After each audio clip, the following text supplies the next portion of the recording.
Okay, so you just got the Phantom 4 Pro, and the instructions say to connect your controller to your device using the wires provided.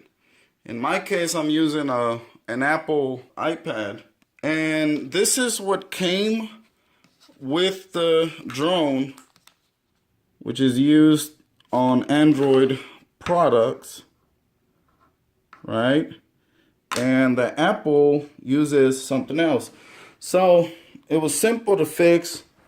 All I did is use a regular cable for Apple.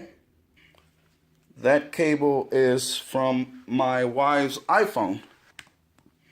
It simply plugs into the USB connection down here. So I use my own wire to hook it up, and it worked. It did pretty good.